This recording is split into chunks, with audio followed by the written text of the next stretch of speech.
Are you really safe? Most people do not have an emergency fund. They have a shrine. They open the banking app, look at the number, and ask it a question no savings account can answer. Am I safe now? For a few seconds, maybe the answer feels like yes. The rent is covered. The car repair would not destroy the month. A job loss would not immediately become humiliation. But then the mind does what the mind does. It moves the danger farther away. 3 months of expenses becomes 6. 6 becomes 12. 12 becomes, what if the economy collapses? And suddenly, the thing that was supposed to calm you has become another object of worship. This is where Epictetus becomes more useful than another spreadsheet. Because the real issue is not only how much money you need, the deeper issue is what inside you still collapses when the number goes down.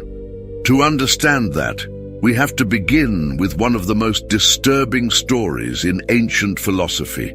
Epictetus was born into slavery.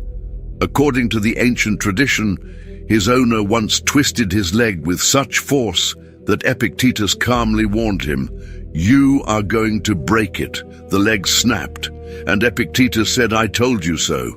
The point of the story is not that he felt no pain. Of course he felt pain. His body was injured. The bone broke. Something real happened to him. But the astonishing part is the separation. The injury reached his body. It did not automatically reach the ruling center of the self. That is the heart of Epictetus.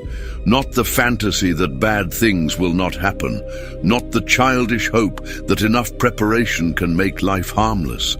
But the discipline of knowing the difference between what happens to you and what is allowed to govern you. And that is exactly where money becomes dangerous. Epictetus begins with a brutal division. Some things are up to us, some things are not.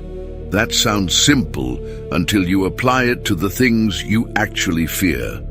Your judgment is yours. Your response is yours. Your decision about what an event means is yours. But your employer's decision, the economy, inflation, illness, and the sudden expense do not belong to you in the same way. The world does not ask your permission before entering your life. The termination letter still arrives. The engine still fails. The invoice still comes. The bad news still walks into the room. Stoicism does not deny this. It refuses to let this become the whole story, because the deepest form of slavery is not having problems. Everyone has problems. The deeper slavery is allowing every external event to decide the state of your soul.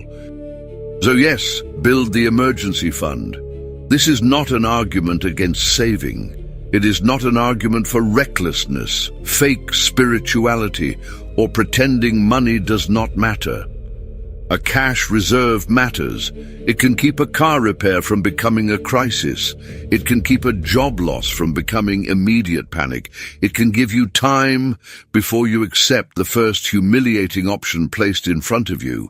It can protect you from making the worst decision in the first hour of fear. But notice what it actually does. It does not control the event. It does not cancel uncertainty.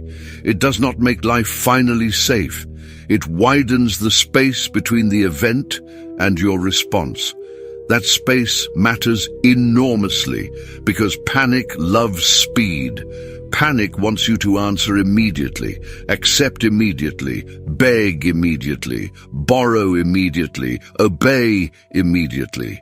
The emergency fund gives you a little silence before fear starts speaking for you. That is its real dignity, not salvation, space. But here is the dangerous part. The emergency fund can work practically and still fail spiritually. You reach the number you once dreamed of. 3 months, 6 months, maybe a full year. At first, there is relief. Then the relief becomes normal. And once it becomes normal, the old fear returns with better arguments. Now the fear is no longer only about losing a job. It becomes fear of a longer collapse, a weaker currency, a broken system, or the discovery that even the larger number was not enough. The mind expands the danger to fit the larger room. That does not mean saving is pointless. It means money without inner training does not produce freedom. The account may grow while the person remains trapped. The capital is real. The composure is borrowed. At some point, the emergency fund can change character. It stops being a tool. It becomes a master. Your peace rises when the number rises. Your dignity shrinks when the number falls. You become responsible, but not free. From the outside, this can look like maturity. From the inside, it can still be fear. Nobody mocks the anxious saver. Nobody stages an intervention because you are too disciplined. But fear can hide inside prudence. There is a way to save money that does not liberate you. It only gives your anxiety better furniture, and this is where the real issue changes. You are no longer simply calculating survival. You are protecting a version of yourself. There are really two emergency funds. The first is the survival fund. This is the money required to keep the body sheltered, fed, warm, connected and operational. Rent, food, utilities, medication, transportation, the minimum structure that keeps life from collapsing. That number matters. It gives you room to make sane decisions under pressure. But then there is the second fund, the identity fund. This is the money required to keep looking like nothing has changed. The same apartment, the same car, the same restaurants and subscriptions, the same visible proof that life is still under control. And that number is usually much higher. This is the part most budgets never ask you to calculate. Because the gap between your survival number and your identity number tells you something uncomfortable. It shows the distance between what your life needs and what your image demands. Often, we are not only afraid of hunger, we are afraid of becoming socially illegible. We are afraid of losing the version of ourselves other people recognize as competent, stable, desirable, successful, still on track. And once money becomes the life support system for that image, the emergency fund is no longer protecting your life. It is protecting the character you have been playing in public. Imagine you lose your job on a Tuesday morning. The email arrives before coffee. Subject line, restructuring. Without an emergency fund, panic gets very loud very quickly. You may accept bad work. You may borrow badly. You may make promises you should not make. You may confuse urgency with truth. With an emergency fund, the first hour is different. You can breathe. You can calculate. You can tell yourself, I do not have to solve my whole life today. That is the practical value of money. But now imagine a different version. You have the fund, you have 6 months saved, and still, the moment the balance starts going down, something in you begins to collapse. Not because you are starving, not because tomorrow is impossible, but because the image is bleeding. The number was not only protecting your rent, it was protecting your sense of being untouchable. This is the hidden emergency. The bank account is dealing with one crisis, the ego is dealing with another, and sometimes the second crisis is louder. This is why ancient Stoics practiced voluntary discomfort, plain food, rough clothing, temporary simplicity, chosen exposure to less. To a modern reader, that can sound theatrical, a rich Roman pretending to be poor for a few days. But the point was not performance, the point was diagnosis. You remove a comfort and watch what screams. Cancel one unnecessary comfort for a week. Eat more simply for a few days. Walk instead of ordering. Let the cheaper version be enough. Do not do this because deprivation is holy. It is not. Do it because the reaction tells the truth. Sometimes the scream shows you a real need, but sometimes it reveals that a comfort has quietly promoted itself into a necessity. You thought you needed the object. Really, you needed the identity it helped you maintain. You thought you needed the lifestyle. Really, you needed the reassurance that you had not fallen.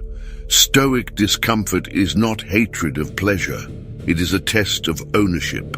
Some pleasures are things you use. Others have quietly begun to use you. Modern finance loves invisible discipline. Automate the transfer. Save in the background. Let the system work while you barely notice. That can be useful. But it can also leave the deeper problem untouched. The money moves, the mind does not. You can become richer in the account and no stronger in the soul. Epictetus would not be impressed by a person who has automated savings but automated panic too. The fund is not there to replace courage. It is there to support it. Its purpose is not to make fear impossible. Its purpose is to stop fear from making the first decision. So what would Epictetus do with your emergency fund? He would build it, but he would refuse to worship it. He would treat it as stored latitude. A little more room, a little more silence, a little more freedom not to obey the first command fear gives you. He would ask whether the fund serves judgment or replaces it. He would ask whether it protects survival or vanity. He would ask whether your peace depends on the money so completely that the money has become your owner. This is the Stoic test. Use externals without becoming enslaved by them. Save carefully without saving superstitiously.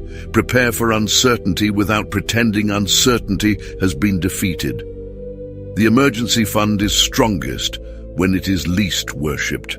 So build the buffer, keep cash available, know your true expenses, reduce obvious fragility, give yourself time before panic turns into obedience. But do not ask the emergency fund to become your God. It cannot prevent loss from hurting. It cannot guarantee that the blow will not come. It cannot store composure entirely in cash. It can only buy you a pause, a brief space in which the soul can answer before circumstance answers for it. The true test is not whether losing money hurts. Of course it hurts. The true test is whether the loss is allowed to decide what inside you was ever yours. The emergency fund can buy you time. It can buy you silence. It can buy you one clear breath before panic starts making decisions in your name. But it cannot tell you who you are. That is where Epictetus stops and Socrates begins. Because after you ask what fear does to your savings, the next question is what desire does to your spending. The next essay in this series asks why so many purchases feel like choices when they may really be imitations, borrowed appetites, borrowed status, borrowed images of the life we think we should want. The full written series is gathered in the description and the pinned comment, so you can follow the trail from Stoic fear to Socratic desire.